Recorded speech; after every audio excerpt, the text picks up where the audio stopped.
भय है तो धर्म भी तो भय ही है।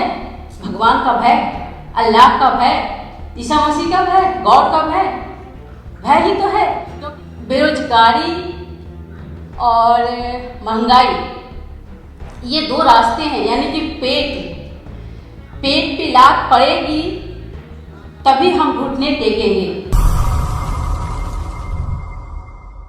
आंदोलन की बात हो रही है तो मेरा बचपन वापस लौट आया है। हालांकि मैं 50+ हूँ।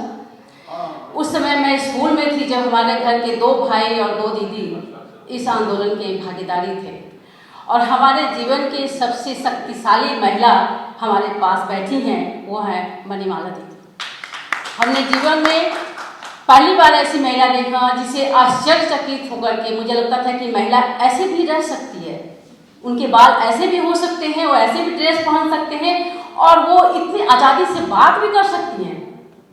क्योंकि हम तो सिर्फ अपनी माँ को घूंघट में ही देखते थे, और हमें गांव के 4th क्लास तक बोधगया के गांव में पढ़ने की इजाज़त थी, उससे ज़्यादा नहीं। लेकिन हमारे उन दोनों भाइयों को, एक बड़े भाई जो अब नहीं रहे, उन दोनों भाइयों को और उन दोनों बहनों को मैं सलाम करती हूँ जिन्होंने हमें आगे बढ़ने का रास्ता दिया।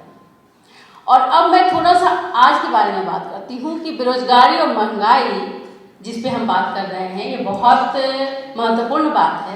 लेकिन मुझे लगता है कि इसके जड़ में सांप्रदायिकता है, क्योंकि मैं जहाँ तक मानती हूँ धर्म एक कानून था। धर्म सिर्फ आध्यात्म का छौंक लगाया हुआ एक कानून था जो समाज में चलता था, और फिर से वही करने का प्रयास है, जिसके लिए सबसे पहले जरूरी होता है शिक्षा पे कमान और आर्थिक। पढ़ने की अनुमति कैसे मिल गई? आधी आबादी महिला आज इतना आगे कैसे बन गई?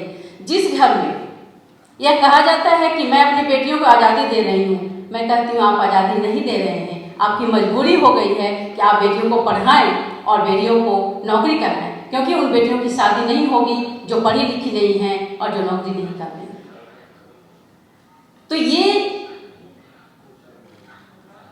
बेरोजगारी और महंगाई ये दो रास्ते हैं, यानी कि पेट पे लात पड़ेगी तभी हम घुटने टेकेंगे, और सबसे अच्छा उपाय है उसका धर्म, आस्था।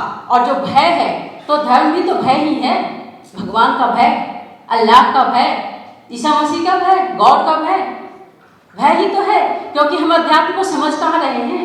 अध्यात्म तो 5 तत्वों से बना हुआ है जिससे हम बने हैं और पूरी सृष्टि बनी है। इसीलिए तो एक हर इंसान से, हर वस्तु से एक अनजाना अपनत्व मिलता है, एक अनजाना लगाव मिलता है, जैसे हमारा अपना हो। वो क्या है? क्योंकि हम उसके अंश हैं। तो इस बात को हमें समझना होगा। दूसरी बात, बीजेपी, आरएसएस, मैं उनके अंदर भी मौका मिलकर, मतलब एक रिसर्च के तहत मैं अंदर जाकर देखी हूँ कि वो क्या करते हैं। 1 नंबर पे वो शाखा लगाते हैं, बहुत अच्छा काम है। क्यों? क्योंकि सूर्योदय को देखना जीवन का सबसे पहला उद्देश्य होना चाहिए। आप अगर सूर्योदय नहीं देखते हैं, जीवन में क्या देखते हैं आप? जो शक्ति है, आपकी ऊर्जा, आपके जीवन का, आप उसे नहीं देख पा रहे हैं। एजुकेशन, जब हम स्कूल जाते थे 10 बजे हमारा स्कूल होता था, हमारे पास अवसर था कि हम सुबह उठ करके सूर्योदय देख सकें, अपने स्वास्थ्य, अपने मन और शरीर को स्वस्थ रखें ताकि हम अच्छे विचार ला सकें। आज क्या है? सुबह 6 बजे उठ करके बच्चा आंख मलते हाथ में कुछ भी केला या जो भी जिसको मिलता है लेकर के भागता है, बस की तरह पर स्कूल जाता है। उसके पास कहाँ समय है? बहुत सारी बातें हैं।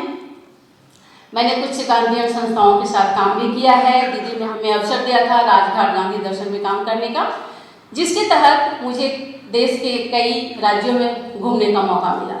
लेकिन पिछले 2018 से मैं स्वाध्याय अपने आप काम करने का अवसर ढूंढा है।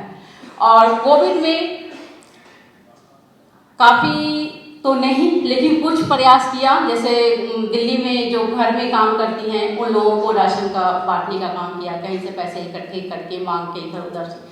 आसाम में हमारे एक भाई हैं, वहाँ बहुत ज़रूरत थी, वहाँ हमने करीब 50-60 हज़ार का राशन बांटने का काम किया। उसके बाद अब मैं योग सिखाती हूँ और बच्चों को जय जगत का मार्ग दिखाने का प्रयास कर रही हूँ, क्योंकि अगर हम किसी को भी सीधा सीधा जाकर जय जगत की बात करेंगे, कोई हमें अपना बच्चा हमारे पास नहीं भेजेगा। लेकिन योग की हवा चली हुई है और योग में भी बड़ा धोखाधड़ी हो रहा है।